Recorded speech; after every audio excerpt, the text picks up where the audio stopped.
저는 그날 오후를 평범하게 보내고 있었습니다. 거실 소파에 앉아 TV를 보던 중이었죠. 드라마 재방송이 나오고 있었어요. 별다른 일정도 없는 한가한 오후였습니다. 그런데 갑자기 휴대폰이 울렸어요. 발신자를 보니 딸 수진이었습니다. 저는 별 생각 없이 전화를 받았죠. 엄마, 나 지금 병원이야. 수진의 목소리가 들렸습니다. 평소와 달리 힘이 없었어요. 저는 순간 심장이 덜컥 내려앉았습니다. 무슨 일이야? 어디 다쳤어? 급성 장염인 것 같아. 아까부터 배가 너무 아파서 병원 잠시 왔어. 지금 링거 맞고 있는데. 딸의 말에 저는 벌떡 일어났습니다. 급성 장염이라니. 걱정이 앞섰죠. 민호는? 민호한테 연락했어? 오빠 부산 출장 갔잖아. 아까 전화했는데 회의 중이라고 나중에 전화 준대. 계속 안 받아. 엄마 미안한데 지우 좀 봐줄 수 있어? 유치원 하원 시간이 1시간 남았는데. 저는 그제야 손녀 생각이 났습니다. 5살 지우. 요즘 유치원 가는 재미로 산다던 아이죠.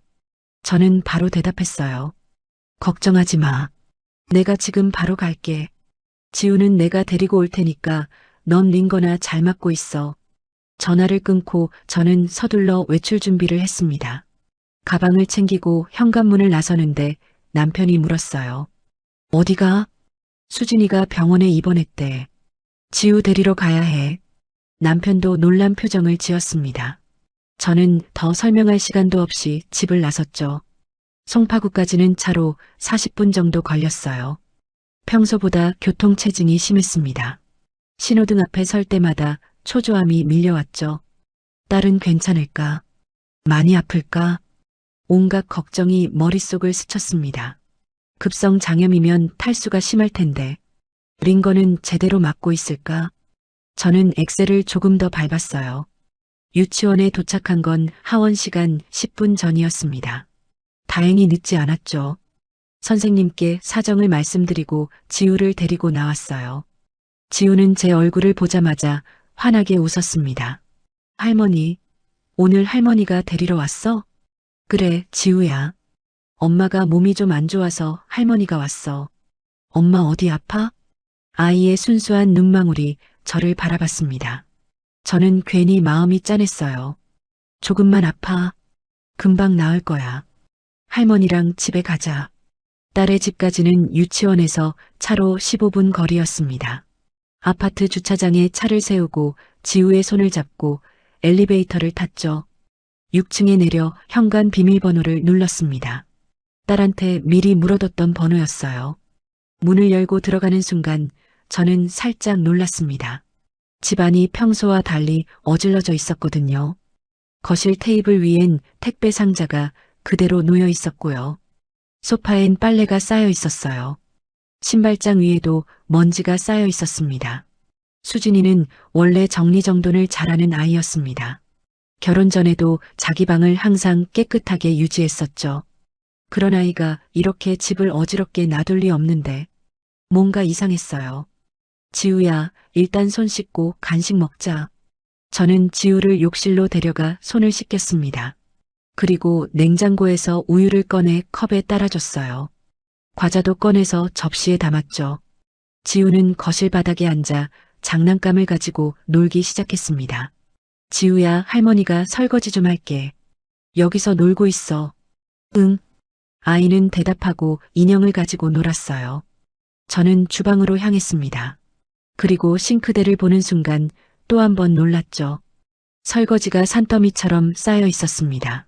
접시, 그릇, 컵, 냄비, 프라이팬까지 적어도 3일치는 되어 보였어요. 물기가 마른 것도 있고 음식물이 딱딱하게 굳은 것도 있었습니다. 냄새도 조금 났어요. 저는 한숨이 나왔습니다. 요즘 딸 얼굴이 많이 지쳐 보이더니 집안일까지 손을 못 쓸 정도였나 봐요. 병원에 입원할 만도 하죠. 몸이 안 좋으면 면역력이 떨어지는 법이니까요. 그런데 문득 사위 민호가 떠올랐습니다. 민호는 뭐 하는 거지? 출장이 잦다고는 들었지만요. 집안일을 전혀 안 돕는 건가? 아내가 이렇게 힘들어하는데 말이에요. 저는 속으로 불만이 생겼습니다. 요즘 남자들도 집안일 분담하는 게 당연한 시대잖아요. 근데 민우는 그런 거 신경도 안 쓰나 봐요. 좀 섭섭했습니다. 하지만 지금은 그런 생각할 때가 아니었죠. 일단 설거지부터 해야 했어요. 저는 소매를 걷어붙이고 뜨거운 물을 틀었습니다. 세제를 스펀지에 짜내고 설거지를 시작했어요. 기름기가 잔뜩 낀 그릇들을 하나하나 닦았습니다. 손에 물이 닿을 때마다 미끈거렸어요. 오래된 설거지라는 걸 실감했죠. 냄비는 특히 심했습니다. 라면 국물이 말라붙어 있었거든요. 저는 수세미로 힘껏 문질렀어요. 시간이 꽤 걸렸습니다. 30분쯤 지났을까요? 싱크대가 드디어 깨끗해졌어요. 저는 행주로 물기를 닦으면서 뿌듯함을 느꼈습니다. 적어도 딸이 퇴원하면 깨끗한 집에 올 수 있겠죠. 그 생각에 조금 안심이 됐어요.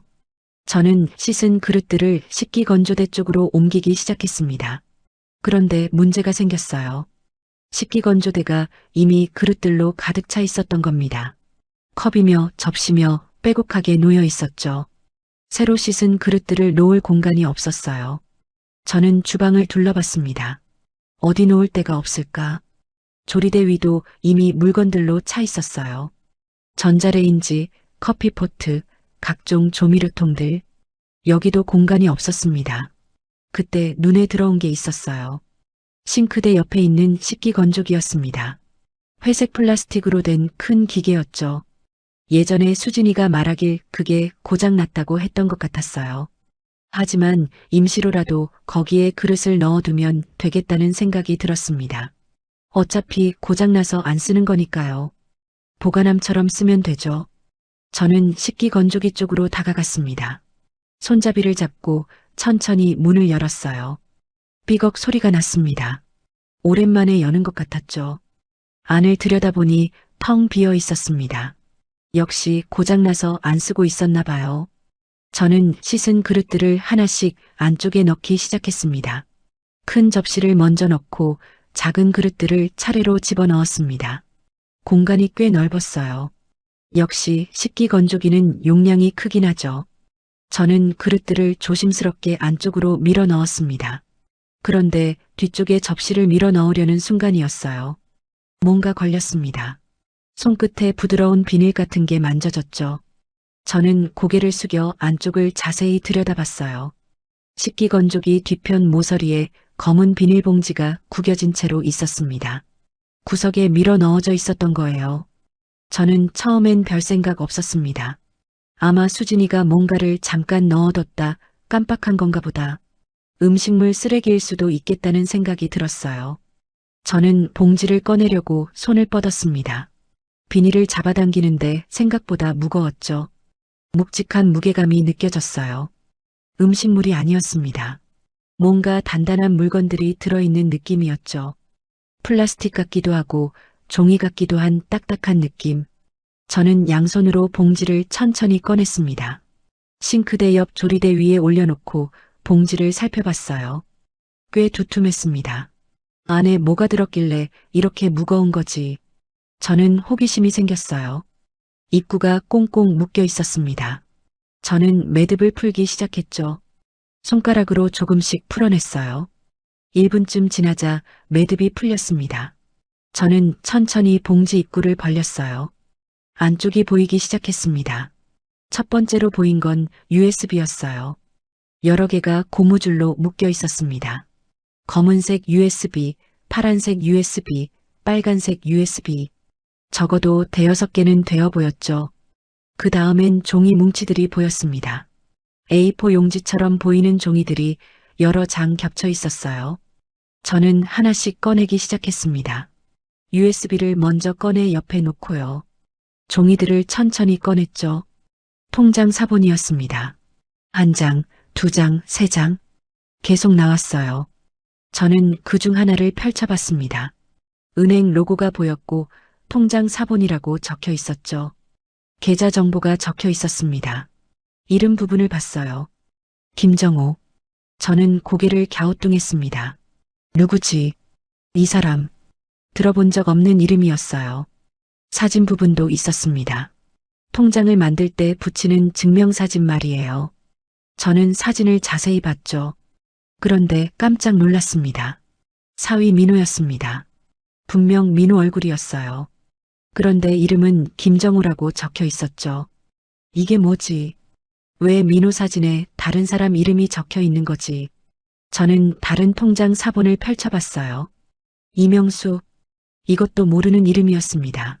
사진을 확인했죠. 또 민호였어요. 똑같은 얼굴인데 이름만 다른 겁니다. 세 번째, 네 번째도 확인했습니다. 박상철, 최동욱. 전부 민호 사진이었지만 이름은 다 달랐어요. 저는 점점 이상하다는 생각이 들었습니다. 봉지 안에 있는 통장 사본을 전부 꺼냈어요. 조리대 위에 펼쳐놓고 하나씩 세어봤습니다.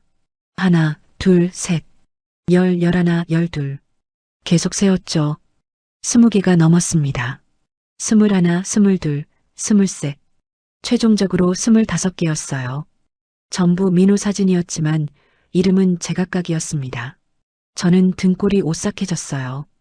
이게 대체 뭔지, 왜 민호가 이렇게 많은 명의의 통장을 가지고 있는 거지? 게다가 왜 이걸 식기건조기 안에 숨겨놓은 거지? 뭔가 잘못된 일이 벌어지고 있다는 느낌이 들었습니다. 정상적인 상황이 아니었어요. 저는 심장이 빠르게 뛰는 걸 느꼈죠. 봉지 안을 다시 들여다봤습니다. 아직 더 있었어요. 두꺼운 수첩이 2권 보였습니다. 저는 수첩을 꺼냈어요. 검은색 표지의 수첩이었습니다. 첫 번째 수첩을 펼쳤습니다. 첫 페이지에 제목이 적혀 있었어요. 볼펜으로 또박또박 쓴 글씨였죠. 투자자 명단. 그 아래로 이름들이 빼곡하게 적혀 있었습니다. 김미숙, 박철수, 이영희, 정수만, 최경희. 수십 개의 이름이 줄지어 있었어요. 그리고 각 이름 옆엔 금액이 써 있었습니다. 김미숙 3천만 원, 박철수 5천만 원, 이영희 1억. 저는 눈을 크게 떴어요. 1억이라니. 엄청난 금액이었죠. 다음 줄을 봤습니다. 정수만 4천만 원, 최경희 7천만 원. 숫자들이 계속 이어졌어요. 저는 떨리는 손으로 페이지를 넘겼습니다. 두 번째 페이지에도 이름과 금액이 가득했습니다. 세 번째, 네 번째도 마찬가지였어요. 몇 페이지를 넘겼을까요? 10페이지가 넘게 이름들이 적혀 있었습니다. 날짜도 적혀 있었어요.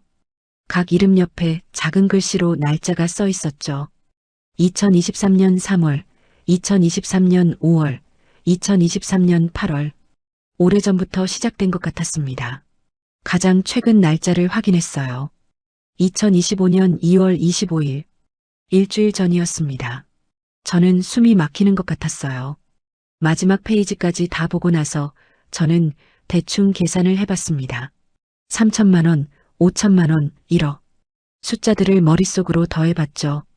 정확하진 않지만 대략적으로도 어마어마한 금액이었어요.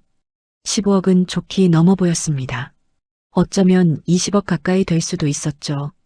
저는 입이 마르는 걸 느꼈어요. 이게 대체 뭔지, 무슨 투자 명단인지, 왜 이런 게 우리 사위한테 있는 건지, 민호가 무슨 일을 하고 있는 건지. 저는 머리가 복잡해졌습니다. 생각이 정리되지 않았어요.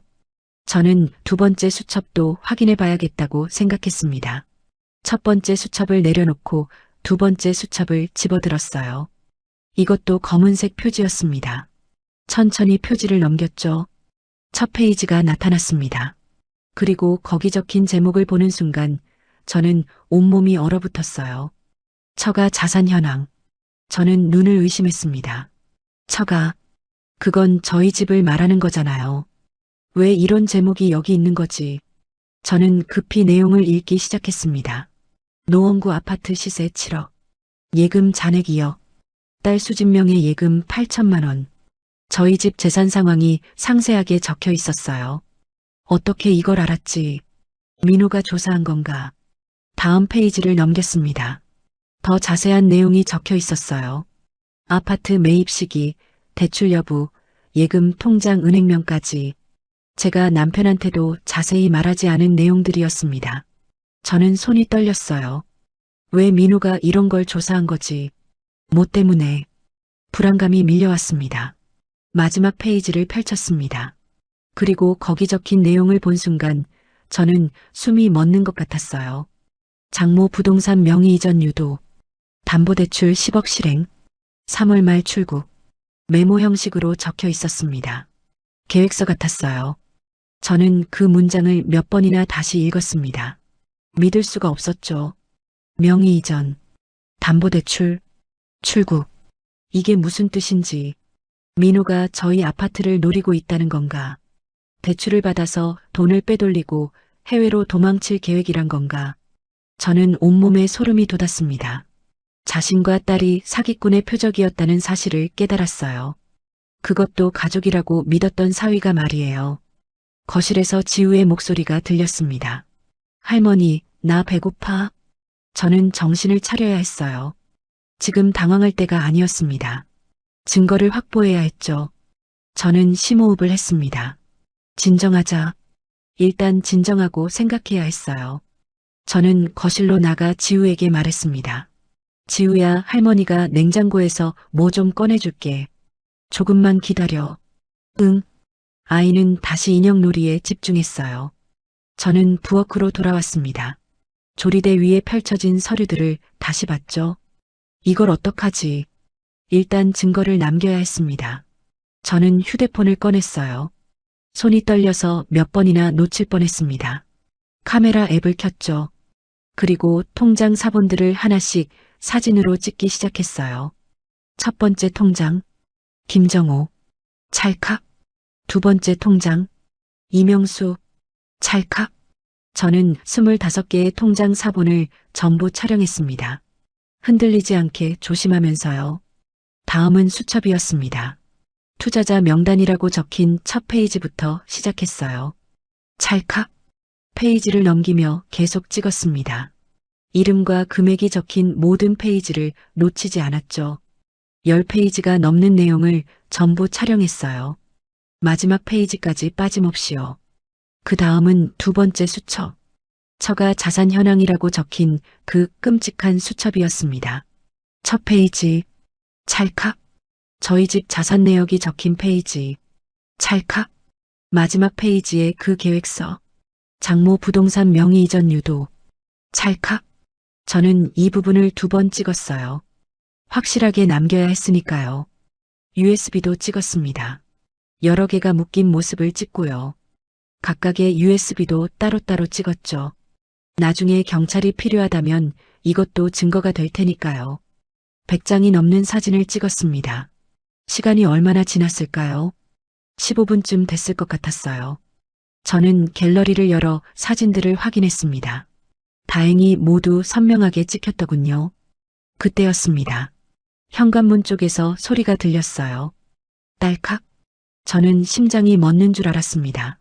누가 문을 여는 소리 같았거든요. 민호가 돌아온 건가? 출장이 오늘까지였나? 아니면 일찍 끝난 건가? 저는 황급히 휴대폰을 주머니에 넣었습니다. 통장 사본들과 수첩들을 다시 봉지에 넣기 시작했어요. 손이 너무 떨려서 제대로 넣어지지 않았습니다. 종이들이 구겨졌어요. 하지만 신경 쓸 겨를이 없었죠. 일단 다시 넣어야 했습니다. USB도 집어넣고요. 수첩도 넣었어요. 봉지 입구를 다시 묶으려는데 손가락이 말을 듣지 않았습니다. 매듭이 제대로 지어지지 않았죠. 그런데 다시 소리가 들렸습니다. 딸칵. 이번엔 옆집에서 나는 소리였어요. 복도를 지나가는 발소리도 들렸습니다. 옆집 사람이 외출하는 소리였던 겁니다. 저는 안도의 한숨을 쉬었어요. 민호가 아니었습니다. 하지만 심장은 여전히 빠르게 뛰고 있었죠. 언제 민호가 올지 모르는 상황이었으니까요. 부산 출장이라고 했죠. 보통 출장은 이틀 정도 간다고 들었어요. 어제 갔으니까 오늘은 안 올 거예요. 아마도. 하지만 확실하지 않았습니다. 일정이 바뀔 수도 있잖아요. 회의가 일찍 끝날 수도 있고요. 혹시 지금 고속버스 터미널에 있을지도 몰라요. 저는 초조해졌습니다. 빨리 이곳을 떠나야 했어요. 지우를 데리고 나가야 했습니다. 하지만 그 전에 증거물을 원래 자리에 돌려놔야 했죠. 민호가 눈치채면 안 됐으니까요. 저는 봉지 입구를 다시 묶었습니다. 이번엔 침착하게 했어요. 매듭이 제대로 지어졌습니다. 원래 묶여있던 것과 비슷하게 만들었죠. 식기건조기 문을 다시 열었어요. 안쪽 구석으로 손을 뻗어 봉지를 밀어 넣었습니다. 원래 있던 자리에 최대한 비슷하게 놓으려고 애썼어요. 위치가 맞는지 확인했습니다. 뒤편 모서리. 맞아요. 여기였어요. 저는 봉지를 구석에 꽉 밀어 넣었죠. 그리고 식기건조기 문을 닫았습니다. 씻어둔 그릇들은 그냥 싱크대에 놔뒀어요. 식기건조기에 넣을 생각은 없어졌습니다. 저는 주방을 둘러봤어요. 흔적이 없는지 확인했죠. 조리대는 깨끗했습니다. 아무것도 안 남아 있었어요. 다행이었죠. 저는 거실로 나왔습니다. 지우가 저를 봤어요. 할머니, 우리 언제 밥 먹어? 시계를 봤습니다. 저녁 6시가 넘었더군요. 아이가 배고플 시간이었어요. 저는 냉장고를 열어 계란과 햄을 꺼냈습니다. 할머니가 계란 볶음밥 해줄게. 와, 좋아. 저는 프라이팬을 꺼내 불을 켰어요. 계란을 풀고 햄을 썰었습니다. 밥은 냉장고에 있는 걸 사용했죠. 손은 여전히 떨렸지만 요리에 집중하려고 애썼어요. 볶음밥을 만들면서도 머릿속은 복잡했습니다. USB 안에는 뭐가 들어있을까? 투자 관련 자료일까? 아니면 다른 증거들일까? 글로벌 인베스트먼트, 수첩에 그런 이름이 적혀 있었던 것 같았어요. 투자회사 이름인가? 민호가 그런 회사를 운영하고 있었나? 하지만 25개의 가짜 통장, 15억이 넘는 돈, 그리고 저희 집을 노린다는 계획서. 이건 정상적인 사업이 아니었습니다. 사기였어요. 분명 사기였습니다. 민호는 사람들을 속여 돈을 빼앗고 있었던 거예요. 그리고 이제 장모인 저까지 속이려 했던 겁니다. 볶음밥이 완성됐습니다. 저는 접시에 담아 지우 앞에 놨어요. 맛있게 먹어, 지우야. 고마워요, 할머니. 아이는 숟가락을 들고 밥을 먹기 시작했습니다. 저는 옆에 앉아 아이를 지켜봤어요. 순수한 얼굴로 밥을 먹는 지우를 보니 마음이 아팠습니다. 이 아이는 아직 아무것도 모르죠. 아빠가 무슨 짓을 하고 있는지, 곧 어떤 일이 벌어질지. 저는 한숨을 쉬었어요. 지우가 밥을 다 먹었습니다. 저는 설거지를 하고 아이를 씻겼어요. 잠옷을 입히고 이를 닦게 했죠. 평소와 똑같은 루틴이었습니다. 하지만 제 마음은 평소와 전혀 달랐어요. 불안과 공포가 계속 밀려왔습니다. 민호가 갑자기 돌아오면 어떡하지? 제가 뭔가 눈치챘다는 걸 알아차리면 어떡하지? 저는 지우를 재웠습니다. 침대에 눕히고 이불을 덮어줬어요. 할머니, 책 읽어줘. 그래, 뭐 읽어줄까? 지우가 좋아하는 동화책을 읽어줬습니다. 아이는 눈을 감고 들었어요. 10분쯤 지나자 규칙적인 숨소리가 들렸습니다. 잠든 거예요. 저는 조심스럽게 방을 나왔습니다. 거실로 가서 소파에 앉았어요. 휴대폰을 꺼내 다시 사진들을 확인했습니다. 100장이 넘는 증거 사진들. 이걸 가지고 뭘 해야 할까? 경찰에 신고해야 하나? 아니면 먼저 딸한테 말해야 하나? 수진이는 아직 병원에 있었어요. 링거를 맞고 있을 겁니다. 지금 이 얘기를 하면 너무 충격받을 거예요. 하지만 말하지 않을 수도 없었죠. 저는 딸에게 전화를 걸기로 했습니다. 번호를 눌렀어요. 신호음이 울렸습니다. 1번, 2번, 3번. 수진이가 받았어요. 엄마, 지우는 괜찮아? 응, 지우는 잘 자고 있어. 수진아, 엄마가 할 말이 있는데. 제 목소리가 떨렸습니다. 어떻게 말해야 할지 막막했어요. 하지만 말해야 했습니다. 지금 당장요. 무슨 일이야, 엄마? 목소리가 이상한데. 수진이의 말에 저는 입을 열었습니다. 하지만 뭐라고 말해야 할지 막막했어요. 전화로 이런 얘기를 할 수 있을까? 저는 잠깐 망설였죠. 수진아, 지금 엄마가 카톡으로 사진 몇 장 보낼게. 그거 보고 엄마한테 바로 전화해. 사진? 무슨 사진인데? 일단 보면 알아. 지금 바로 보내줄게. 저는 전화를 끊고 카카오톡을 열었습니다. 갤러리에서 찍어둔 사진들을 선택했어요.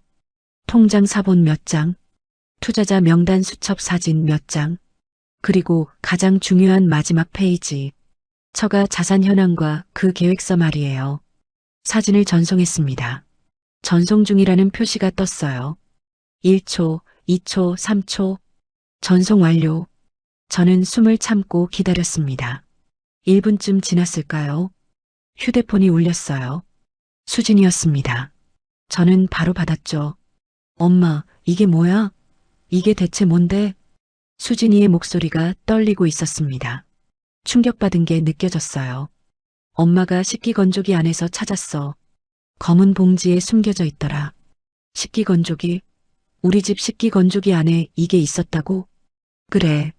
설거지하고 그릇 놓을 데가 없어서 식기건조기를 열었는데 뒤쪽 구석에 있었어. 전화 너머로 수진이가 숨쉬는 소리가 들렸습니다.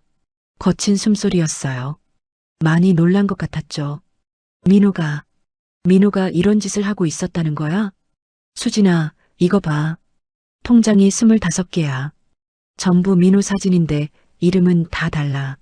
그리고 투자자 명단이라는 거. 15억이 넘는 돈이야. 15억?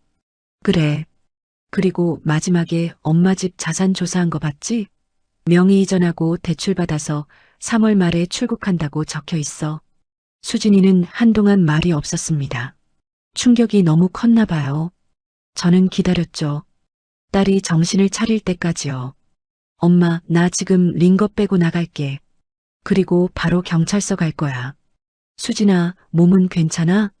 괜찮아. 이럴 때가 아니야. 엄마, 그 집에 있으면 안 돼. 민호가 언제 올지 모르잖아. 딸의 말이 맞았습니다. 저도 그 생각을 하고 있었어. 민호가 돌아오면 위험할 수 있었죠. 알았어. 엄마가 지우 데리고 나갈게. 응, 빨리 나와. 그리고 경찰서로 와. 엄마가 먼저 가서 기다릴게. 전화를 끊었습니다. 저는 서둘러 일어났어요. 지우를 깨워야 했습니다. 아이 방으로 들어갔죠. 지우야. 일어나. 아이가 눈을 비볐어요. 졸린 얼굴이었습니다. 할머니, 왜? 우리 엄마 보러 가야 해. 빨리 일어나자. 지금? 밤인데? 응, 지금. 빨리. 저는 지우를 일으켰습니다. 옷을 입혀야 했는데 급했어요. 잠옷 위에 그냥 외투를 걸쳤습니다. 양말도 신기고요. 지우는 아직 정신이 몽롱한 상태였어요. 저는 아이를 업었습니다. 요즘 애들이 무거운데도 힘이 났죠. 아드레날린 때문이었을 거예요. 현관으로 나가려는데 신발이 보였습니다. 제 신발과 지우 신발. 하지만 시간이 없었어요. 저는 슬리퍼를 대충 발에 걸쳤습니다. 지우 신발은 손에 들었고요. 할머니, 신발 안 신어? 나중에 신을게. 지금은 빨리 가야 해. 문을 열고 나왔습니다. 복도가 조용했어요. 다행히 아무도 없었죠. 저는 엘리베이터 쪽으로 향했습니다. 그런데 발걸음을 멈췄어요. 엘리베이터를 기다릴 시간이 없었습니다. 혹시 민호가 지금 엘리베이터를 타고 올라오고 있으면 어떡하죠? 마주칠 수도 있었어요. 저는 방향을 바꿨습니다. 비상계단 쪽으로 갔어요. 6층이었습니다. 내려가려면 한참 걸릴 텐데. 하지만 안전했죠. 비상계단 문을 열었습니다. 차가운 공기가 느껴졌어요. 불은 켜져 있었지만 어두컴컴했습니다. 저는 한 계단씩 내려가기 시작했어요. 지우를 업고 있으니 무거웠습니다. 한 발, 두 발. 조심스럽게 내려갔죠. 슬리퍼가 벗겨질 것 같았어요. 하지만 멈출 수 없었습니다. 할머니, 무서워. 괜찮아, 지우야. 할머니가 있잖아. 조금만 참아. 5층 표시가 보였습니다. 4층, 3층. 계속 내려갔어요. 다리가 후들거렸습니다. 숨도 차올랐고요. 저는 쉬지 않고 계단을 내려갔죠. 2층, 1층. 드디어 1층에 도착했습니다. 저는 문을 열고 밖으로 나왔어요. 로비가 보였습니다. 경비실에 불이 켜져 있었죠. 밖으로 나갔습니다. 차가운 밤 공기가 얼굴을 스쳤어요. 3월 초라 아직 쌀쌀했습니다. 저는 지우를 꽉 안았어요. 주차장으로 향했습니다. 제 차가 있는 곳으로요. 지하 1층이었어요. 경사로를 따라 내려갔죠. 그때였습니다. 저 멀리서 차 한 대가 들어오는 게 보였어요. 헤드라이트 불빛이 보였습니다. 저는 심장이 철렁했어요. 민호 차였나? 검은색 세단. 민호가 타던 차도 검은색이었어요. 저는 기둥 뒤로 몸을 숨겼습니다. 지우를 아는 채로요. 차가 가까워졌습니다. 저는 숨을 참았어요. 심장 소리가 너무 커서 들린 것 같았죠. 차가 지나갔습니다. 그리고 다른 쪽으로 향했어요. 조금 지나 엔진 소리가 멈췄습니다. 문 여는 소리가 들렸죠. 저는 조심스럽게 고개를 내밀어 봤어요. 낯선 사람이었습니다. 중년 남성. 민호가 아니었어요. 저는 안도의 한숨을 쉬었습니다. 그 사람이 엘리베이터를 타고 올라가길 기다렸죠. 엘리베이터 문이 닫혔습니다. 저는 다시 움직였어요. 제 차가 있는 곳으로 빨리 갔습니다. 차 문을 열고 지우를 뒷좌석에 앉혔어요. 할머니, 우리 어디 가는 거야? 엄마한테 가는 거야. 조금만 기다려. 안전벨트를 채워주고 저는 운전석에 앉았습니다. 시동을 걸었어요. 엔진 소리가 울렸죠. 백미러를 확인하고 후진했습니다. 주차장을 빠져나갔어요. 경사로를 올라가 밖으로 나왔습니다. 아파트 단지를 벗어나 큰 도로로 향했죠. 신호등이 빨간불이었습니다. 저는 멈춰 섰어요. 백미러로 뒤를 확인했습니다. 혹시 누가 따라오나 싶어서요. 하지만 아무도 없었습니다. 신호가 바뀌었어요. 저는 엑셀을 밟았습니다. 병원 쪽으로 향했죠. 수진이가 있는 병원 말이에요. 거기서 만나기로 했으니까요. 운전하면서도 손이 떨렸습니다. 핸들을 꽉 잡았어요. 정신을 차려야 했습니다. 사고라도 나면 큰일이니까요. 10분쯤 지났을까요? 병원이 보였습니다. 응급실 입구가 보였어요. 저는 주차장에 차를 세웠습니다. 지우를 안고 내렸죠. 응급실로 들어갔습니다. 수진이가 보였어요. 의자에 앉아 있었습니다. 링거 자국이 손등에 남아 있었죠. 엄마. 수진이가 저를 봤습니다. 달려와서 저를 안았어요. 지우도 같이 안겼죠. 엄마, 빨리 경찰서 가자. 지금 당장. 저는 고개를 끄덕였습니다. 더 이상 지체할 시간이 없었어요. 저희는 병원을 나와 제 차에 탔습니다. 수진이가 조수석에 앉았고요. 지우는 뒷좌석에 앉았죠. 가장 가까운 경찰서로 향했습니다. 송파 경찰서였어요. 10분 거리였죠. 저는 차를 몰았습니다. 수진이는 옆에서 휴대폰을 보고 있었어요. 제가 보낸 사진들을 다시 확인하는 것 같았습니다. 엄마, 이거 진짜 민호가 한 거 맞지? 그래. 민호 필체야. 수첩에 적힌 글씨 봤잖아. 믿을 수가 없어. 내가 5년이나 같이 산 사람인데. 수진이의 목소리가 떨렸습니다. 배신감과 충격이 섞여 있었어요. 저도 마찬가지였죠.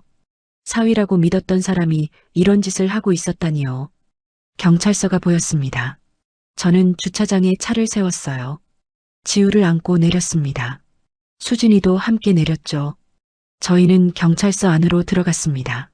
민원실에 경찰관이 앉아 있었어요. 저는 다가갔습니다. 신고하러 왔습니다.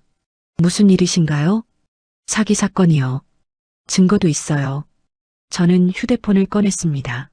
100장이 넘는 사진들을 보여줬어요. 경찰관의 표정이 진지해졌습니다. 경찰관은 저희를 조사실로 안내했습니다. 형사 2명이 들어왔어요. 한 명은 5대, 한 명은 30대 정도로 보였죠. 저희는 의자에 앉았습니다. 일단 처음부터 차근차근 설명해 주시겠습니까? 나이든 형사가 물었어요. 저는 숨을 크게 들이쉬고 말하기 시작했습니다. 딸이 병원에 입원했다는 전화를 받은 것부터요. 손녀를 돌보러 간 것, 설거지를 하다가 식기 건조기를 연 것, 그리고 그 안에서 검은 봉지를 발견한 것까지요. 봉지 안에 뭐가 있었습니까? 통장 사본이요. 25개나 됐어요. 전부 제 사위 사진인데 이름은 다 달랐습니다. 저는 휴대폰의 사진들을 보여줬어요. 형사는 하나하나 확인했습니다. 표정이 굳어졌죠. USB도 있었고요. 수첩 2권도 있었어요. 하나는 투자자 명단이라고 적혀 있었고 다른 하나는 저는 말을 잠깐 멈췄습니다. 그 끔찍한 내용을 다시 말하기가 쉽지 않았거든요. 다른 하나는 처가 자산 현황이었어요. 제 집 자산을 조사한 거였습니다. 그리고 마지막 페이지엔 명의 이전하고 대출받아서 3월 말에 출국한다고 적혀 있었어요. 형사가 그 사진을 확대해서 봤습니다. 젊은 형사도 옆에서 같이 봤어요. 두 사람이 눈빛을 주고받았죠. 투자자 명단에 적힌 금액이 총 얼마나 됩니까? 제가 대충 계산해 봤는데요. 15억은 넘는 것 같았어요. 형사가 휘파람을 불 듯한 표정을 지었습니다. 큰 금액이었으니까요. 수진이가 옆에서 입을 열었어요. 저는 남편이 무역회사 이사라고 알고 있었어요. 출장도 자주 가고 수입도 괜찮다고 했고요. 그런데 실제로는 달랐다는 거죠? 네. 저도 오늘 처음 알았어요. 어머니가 사진 보내주시기 전까진 전혀 몰랐습니다. 수진이의 목소리가 떨렸어요. 저는 딸의 손을 잡았습니다. 많이 힘들 텐데 5년을 같이 산 남편이 사기꾼이었다니요. 젊은 형사가 노트북을 열어 뭔가를 검색하기 시작했습니다. 타자치는 소리가 들렸어요. 정민호, 35세, 맞습니까? 네, 맞아요. 주소는 송파구 잠실동이고요. 네. 형사는 계속 뭔가를 확인했습니다. 화면을 보더니 고개를 끄덕였어요. 정과는 없네요.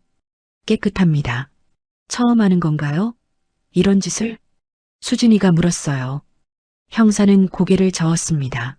정과가 없다고 처음은 아닐 수 있습니다. 지금까지 안 걸렸을 수도 있죠. 투자자 명단 날짜를 보니 2023년부터 시작됐더군요. 2년은 된 겁니다. 2년. 그동안 민호는 사람들을 속여왔던 거예요. 그리고 수진이도 모르게요. 저는 화가 났습니다. 어떻게 이럴 수가 있죠? 지금 어디 있습니까? 정민호 씨는 부산 출장 갔다고 했어요. 어제 갔고요. 오늘은 안 올 거라고 생각했는데 연락은 됩니까? 아까 전화했는데 안 받았어요. 수진이가 대답했습니다. 형사는 뭔가 적었어요. 일단 긴급 체포영장을 신청하겠습니다. 도주 우려가 있으니까요. 3월 말 출국 계획이라고 하셨죠? 네. 수첩에 그렇게 적혀 있었어요. 그럼 지금이 3월 초니까 한 달도 안 남았네요. 서둘러야겠습니다. 형사는 전화를 걸었어요. 누군가에게 상황을 보고하는 것 같았죠. 저는 옆에서 지우를 안고 있었습니다. 아이는 제 품에서 잠들어 있었어요. 30분쯤 지났을까요? 다른 형사들이 들어왔어요. 3명이나 됐습니다. 사건이 크다는 걸 실감했죠. 일단 현장을 확인해야겠습니다. 집에 들어가서 증거물을 확보하겠습니다. 지금요? 네. 정민호 씨가 돌아오기 전에 서둘러야 합니다. 같이 가주셔야 합니다. 증거물 위치를 확인해야 하니까요. 저희는 다시 차에 탔습니다. 경찰차를 따라 수진이 집으로 향했어요. 밤 9시가 넘은 시간이었습니다. 도로는 한산했죠. 아파트에 도착했습니다. 주차장에 민호 차는 없었어요. 아직 안 온 겁니다. 저는 안도했죠. 엘리베이터를 타고 6층으로 올라갔어요. 현관문을 열었습니다. 불을 켰어요. 형사들이 들어왔습니다. 저는 부엌으로 안내했죠. 여기 식기건조기 안에 있었어요. 형사 한 명이 장갑을 끼고 식기건조기를 열었습니다. 안쪽을 들여다보더니 검은 봉지를 꺼냈어요. 증거 봉투에 넣었습니다. 다른 곳에도 뭔가 있을 수 있습니다. 수색하겠습니다. 형사들이 집안을 살피기 시작했어요. 방마다 들어가서 확인했습니다. 서랍도 열어보고 옷장도 열어봤죠. 저는 거실 소파에 앉아 있었습니다. 수진이도 옆에 앉았어요. 딸의 얼굴이 창백했습니다. 많이 지쳐 보였죠. 엄마, 나 정말 몰랐어. 수진이가 말했어요. 목소리가 떨렸습니다. 알아. 내가 알 리 없지. 민호가 무역회사 다닌다고 했어. 태국이랑 베트남 쪽 거래처가 많다고 했고, 그래서 출장도 자주 간다고 했어. 그게 다 거짓말이었구나. 최근에 이상한 게 있긴 했어. 엄마 집 얘기를 자꾸 꺼냈거든. 저는 수진이를 봤습니다. 딸이 계속 말했어요. 할머니, 할아버지 연세도 있으시고 아파트 관리가 힘드시지 않겠냐고. 우리 집 근처로 작은 집으로 옮기시는 게 어떠냐고. 그러면 우리가 더 자주 뵐 수 있다고. 그래서 나는 그게 효심인 줄 알았어. 민호가 우리 부모님 걱정하는 거라고 생각했지. 근데 수진이는 말을 잇지 못했습니다. 눈물이 흘러내렸어요. 그게 다 우리 집을 노리고 한 말이었구나. 작은 집으로 옮기라는 건 차액을 빼돌리려던 거였어. 아니면 명의 이전 받아서 대출 받으려고 했거나. 저는 딸을 안아줬습니다. 수진이는 제 품에서 울었어요. 5년을 함께한 남편, 딸을 낳고 가정을 꾸린 사람. 그 사람이 이런 짓을 하고 있었다니요. 얼마나 배신감이 클까요? 저도 사위라고 믿었는데 이렇게 당한 기분인데. 수진이는 오죽할까요? 최근엔 가족여행 가자고 했어. 3월 말에 태국 가자고. 지우도 데리고 가서 한 일주일 놀다 오자고. 3월 말? 응. 그게 이상했어. 민호는 원래 여행 같은 거 안 좋아하는 사람이거든. 근데 갑자기 가족여행을 가자고 하니까 저는 수첩에 적혀있던 내용이 떠올랐습니다. 3월 말 출국. 민호는 혼자 도망칠 생각이었던 거예요. 가족여행은 핑계였던 겁니다. 그때 우리를 어딘가에 놔두고 혼자 도망치려던 거 아닐까? 제가 말했습니다. 수진이가 고개를 끄덕였어요. 그랬을 수도 있어. 태국 가면 거기서 다른 나라로 갈 수도 있고. 형사 한 명이 방에서 나왔습니다. 손에 서류 뭉치를 들고 있었어요. 침실 옷장 안에서 이것들을 찾았습니다.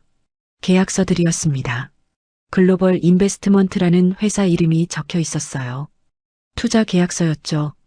형사가 펼쳐서 보여줬습니다. 전부 위조된 서류로 보입니다.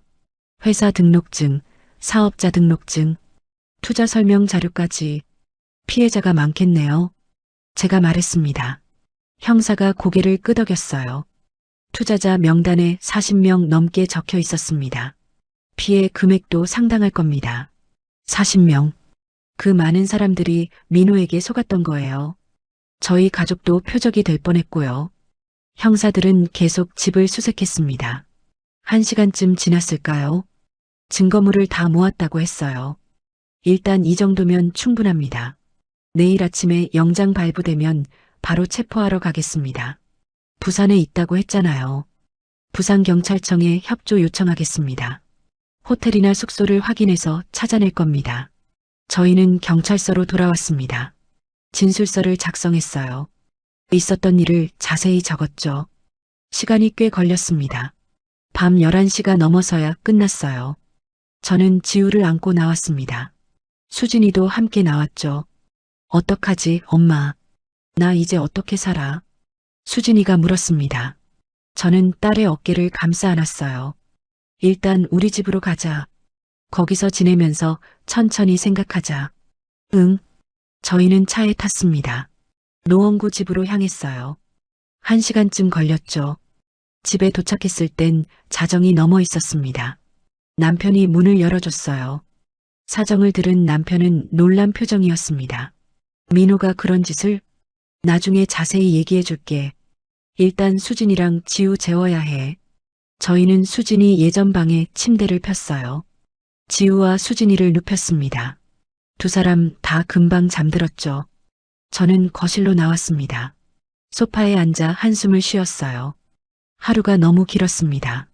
아침엔 평범한 일상이었는데 저녁엔 이렇게 됐네요. 사위가 사기꾼이었다니 아직도 믿기지 않았습니다. 그날 밤 저는 잠을 제대로 못 잤습니다. 눈을 감으면 식기건조기 안에 검은 봉지가 떠올랐어요.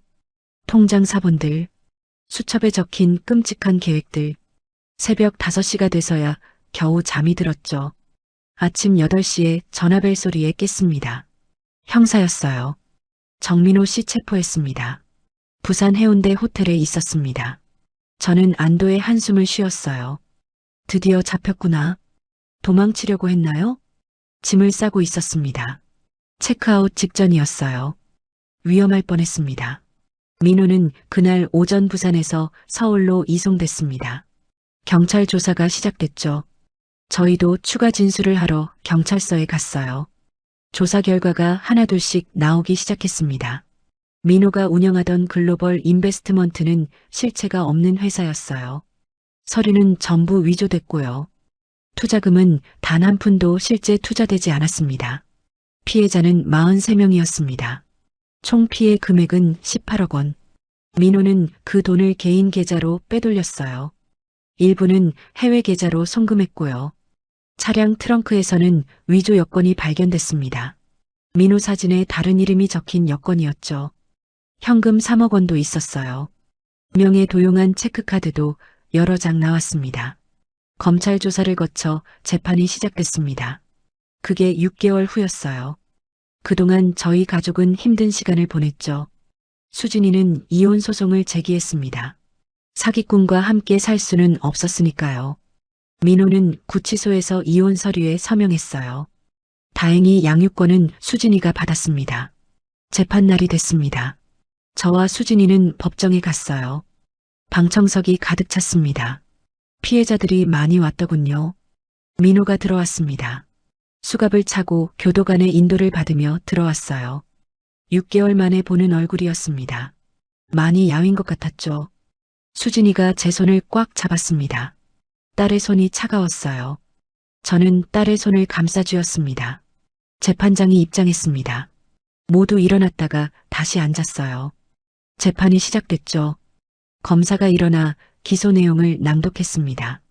피고인 정민호는 2023년 3월부터 2025년 2월까지 약 2년간 해외 부동산 투자를 빙자하여 43명의 피해자로부터 총 18억 원을 편취했습니다. 검사는 계속 말했어요. 민호가 어떻게 사람들을 속였는지, 위조 서류를 만들어 신뢰를 얻었는지, 투자금을 개인적으로 사용했는지, 피고인은 7개의 위조 신분증을 사용했으며 25개의 차명 계좌를 운영했습니다. 또한 장모의 부동산을 노려 명의 이전과 담보대출을 계획했고 3월 말 해외 도피를 준비하고 있었습니다. 방청석에서 웅성거림이 들렸습니다. 피해자들이 분노하는 소리였어요. 검사가 증거물을 제시했습니다. 제가 찍었던 사진들이 화면에 나왔어요. 통장 사본들, 투자자 명단 수처, 처가 자산 현황 수처, 피해자 한 명이 증인으로 나왔습니다. 50대 중반으로 보이는 남성이었어요. 작은 식당을 운영한다고 했습니다. 저는 피고인에게 5천만 원을 투자했습니다. 제 가게 운영 자금이었어요. 노후 대비로 모아둔 돈이기도 했고요. 그 남성의 목소리가 떨렸습니다. 피고인은 3년만 기다리면 5천만 원이 1억 5천만 원이 된다고 했습니다. 태국 리조트 개발 사업이라고 했어요. 확실한 투자처라고 했죠. 그래서 투자하셨습니까? 네. 계약서도 있었고 회사 등록증도 받습니다. 투자 설명회도 참석했어요. 그때 다른 투자자들도 많이 봤고요. 그 후에는 어떻게 됐습니까? 1년 동안은 분기마다 진행 상황 보고를 받았습니다. 공사가 잘 진행되고 있다고 했어요. 사진도 보내줬고요. 그런데 1년이 지나고부터는 연락이 뜸해졌습니다. 남성은 휴지로 눈물을 닦았어요. 전화해도 안 받고 사무실에 찾아가도 없었습니다. 그러다 경찰서에서 연락이 왔어요. 사기 사건 피해자라고. 지금 상황은 어떻습니까? 5천만 원을 날렸습니다. 제 가게 운영도 어려워졌어요. 빚도 생겼고요. 딸 대학 등록금도 못 냈습니다. 남성은 더 이상 말을 잇지 못했습니다. 방청석 곳곳에서 흐느끼는 소리가 들렸어요. 다른 피해자도 증인석에 섰습니다. 40대 여성이었어요. 저는 3천만 원을 투자했습니다. 제 아들 교육비였어요. 아이가 유학 가려고 모은 돈이었죠.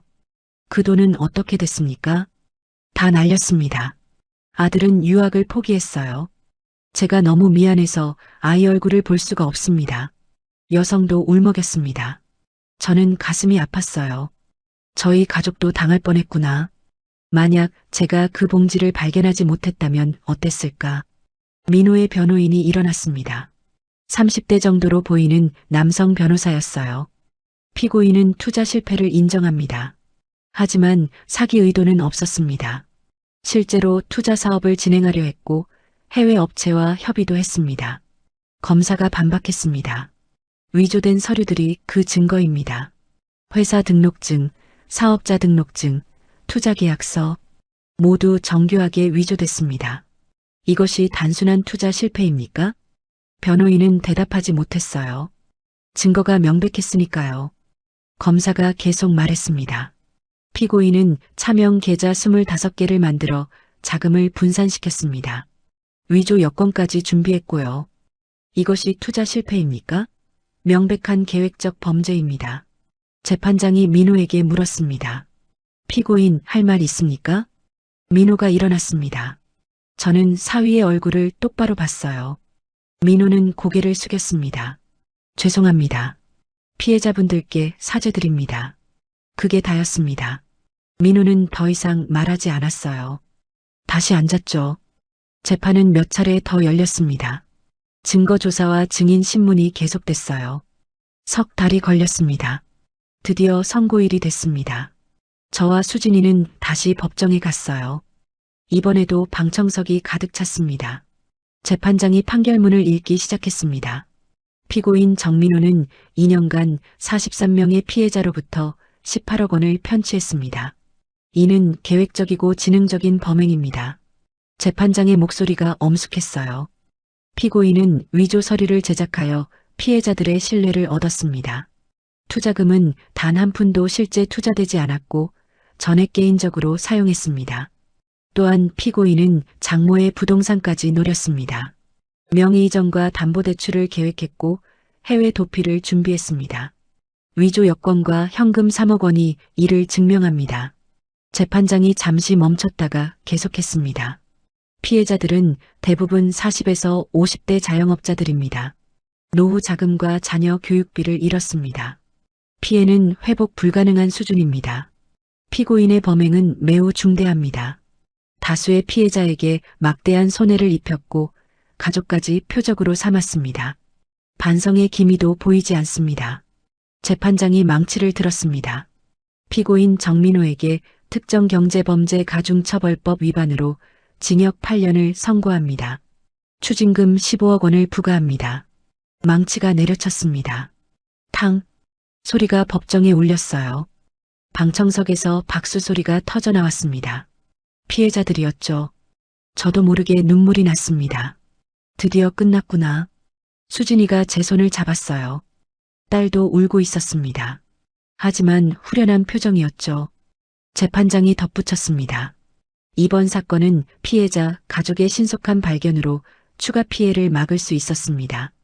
김명숙 씨의 증거 확보가 결정적 역할을 했습니다. 저는 고개를 숙였습니다. 제가 한 일은 당연한 거였어요. 가족을 지킨 것뿐이었죠. 민호는 교도관에게 인도됐습니다. 법정을 나가기 전 한 번 뒤를 돌아봤어요. 수진이와 눈이 마주쳤죠. 하지만 수진이는 고개를 돌렸습니다. 저희는 법정을 나왔습니다. 복도에서 피해자 몇 명이 저를 찾아왔어요. 감사합니다. 덕분에 범인을 잡을 수 있었습니다. 아니에요. 저도 피해자 입장이었으니까요. 만약 발견하지 못했다면 더 많은 피해자가 생겼을 겁니다. 한 남성이 제 손을 잡았어요. 눈물을 글썽이며 고마워했습니다. 저희는 법원을 나왔습니다. 햇살이 눈부셨어요. 구름 한 점 없는 맑은 날씨였습니다. 법원 계단을 내려오면서 저는 깊은 숨을 들이쉬었습니다. 가을바람이 상쾌했어요. 긴 싸움이 끝났다는 안도감이 밀려왔죠. 수진이가 옆에서 말했습니다. 엄마 고마워. 엄마 아니었으면 우리 가족 다 망했을 거야. 무슨 소리야? 당연한 걸 했을 뿐이지. 저희는 주차장으로 향했어요. 차에 타고 집으로 가는 길이었습니다. 수진이가 창밖을 보며 말했죠. 이혼 소송도 끝났어. 다음 주면 판결 나온대. 이혼 소송은 재판과 별도로 진행됐습니다. 민호가 구치소에서 동의했기 때문에 빨리 진행됐어요. 양육권은 당연히 수진이가 받았고요.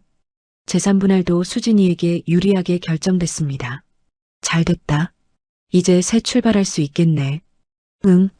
근데 아직 걱정이야. 지우한테 어떻게 말해야 할지. 지우는 이제 6살이었습니다. 아빠가 어디 갔는지 자꾸 물어봤어요. 수진이는 그때마다 아빠가 일 때문에 멀리 갔다고 둘러댔죠. 천천히 얘기하면 돼. 지우도 크면 이해할 거야. 그래야겠지. 집에 도착했습니다. 문을 열고 들어가니 지우가 뛰어나왔어요. 엄마, 할머니, 지우야, 오늘 유치원 재밌었어? 응, 그림 그렸어. 엄마한테 보여줄게. 아이는 천진난만했습니다. 아직 세상의 어두운 면을 모르는 순수한 얼굴이었어요. 저는 그게 감사했습니다. 며칠 후 경찰서에서 연락이 왔습니다. 민호가 숨겨뒀던 현금이 발견됐다고 했어요. 차량 트렁크에 3억 원 외에도 은행 금고에 돈이 있었답니다. 총 얼마나 됩니까? 약 3억 5천만 원입니다. 이건 피해자들에게 우선 배상될 겁니다. 3억 5천만 원. 18억에 비하면 적은 금액이었지만 그래도 다행이었어요. 조금이라도 피해자들에게 돌아갈 테니까요. 배상 절차가 시작됐습니다. 피해 금액이 큰 순서대로 돌려주기로 했어요. 1억 투자한 사람들이 먼저 받고 그 다음 5천만 원, 3천만 원 순서였죠. 한 달 후 피해자 모임이 열렸습니다. 수진이도 참석했어요. 저도 함께 갔습니다. 식당에서 모임이 열렸죠.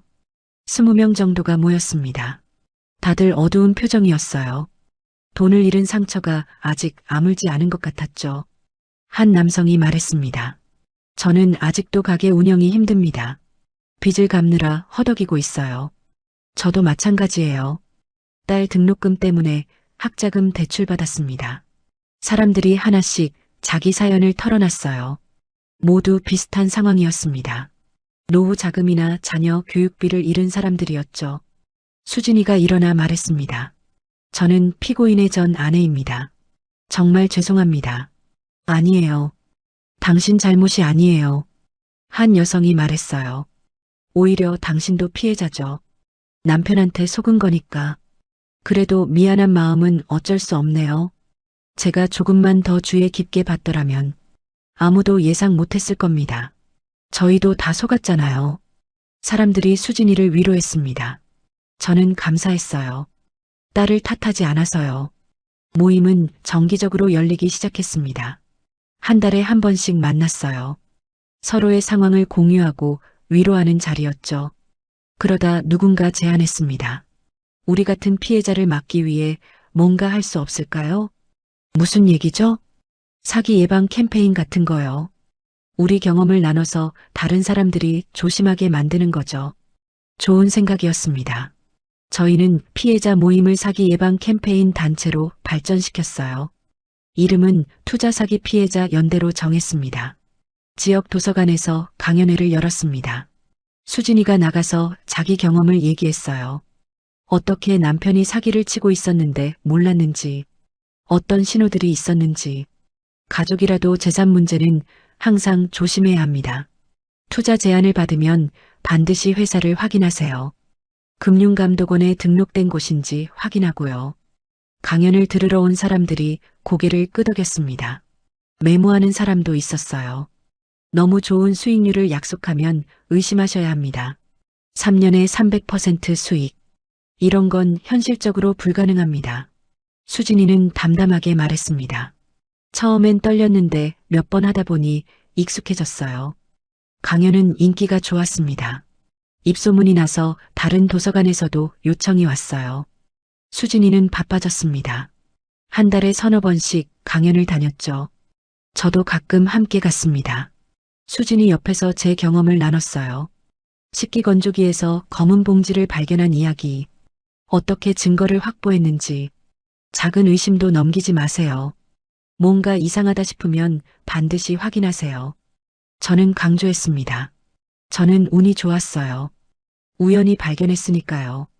하지만 여러분은 운에 맡기지 마시고 평소에 주의하세요. 1년이 지났습니다. 수진이와 지우는 저희 집에서 함께 살고 있었어요. 지우는 초등학교에 입학했습니다. 씩씩하게 학교 가방을 메고 다녔죠. 할머니, 나 오늘 받아쓰기 100점 맞았어. 우와, 우리 지우 잘했네. 아이는 밝게 자라고 있었습니다. 가끔 아빠 얘기를 하긴 했어요. 엄마, 아빠는 언제 와? 그럴 때마다 수진이는 조심스럽게 대답했습니다. 아빠는, 아빠가 잘못한 일이 있어서 한동안 못 와. 잘못한 일? 응. 그래서 벌 받고 있어. 나중에 크면 자세히 얘기해 줄게. 지우는 더 묻지 않았습니다. 아직 어려서 깊이 이해하지 못하는 것 같았어요. 저는 그게 다행이라고 생각했습니다. 수진이는 심리 치료를 받고 있었습니다. 일주일에 한 번씩 상담센터에 갔어요. 배우자의 배신은 큰 상처였으니까요. 많이 나아졌어, 엄마. 요즘은 잠도 잘 오고. 다행이다. 천천히 회복하면 돼.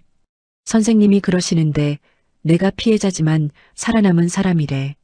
이제는 앞을 봐야 한대. 수진이는 웃었습니다. 예전의 밝은 웃음은 아니었지만 그래도 웃을 수 있다는 게 다행이었어요. 그해 가을 지역 방송국에서 연락이 왔습니다. 인터뷰 요청이었어요. 투자 사기 예방 특집 프로그램을 만든다고 했죠.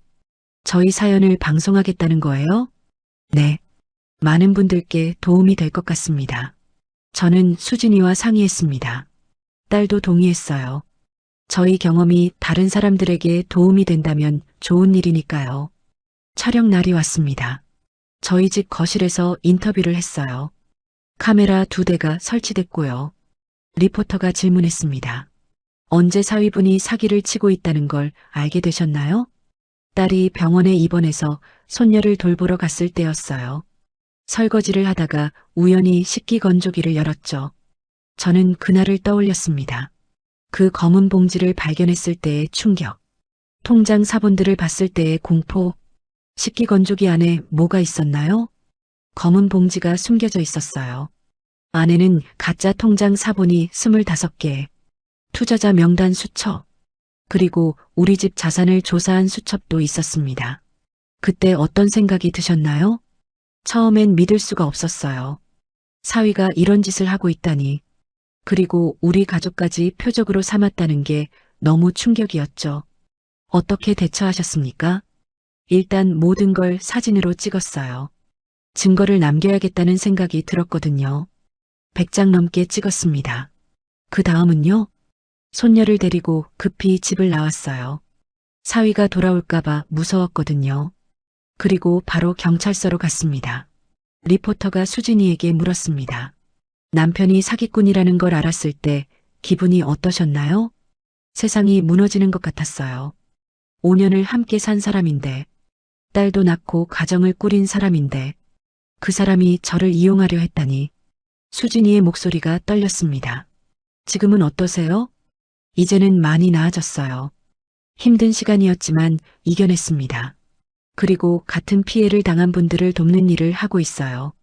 시청자들께 하고 싶은 말씀이 있으신가요? 저는 카메라를 똑바로 봤습니다. 작은 의심도 넘기지 마세요. 가족이라도 재산 문제는 항상 신중해야 합니다. 그리고 투자 제안을 받으면 반드시 확인하세요. 회사가 실제로 존재하는지, 금융감독원에 등록됐는지, 너무 좋은 수익률을 약속하면 의심하셔야 합니다. 세상에 공짜는 없어요. 쉽게 돈을 벌 수 있다는 말은 대부분 거짓입니다. 방송은 한 달 후에 나갔습니다. 반응이 좋았어요. 시청자 게시판에 댓글이 많이 달렸죠. 도움이 됐다는 댓글들이었습니다. 그 후로 강연 요청이 더 많아졌어요. 수진이는 더 바빠졌습니다. 저도 가끔 함께 다녔고요.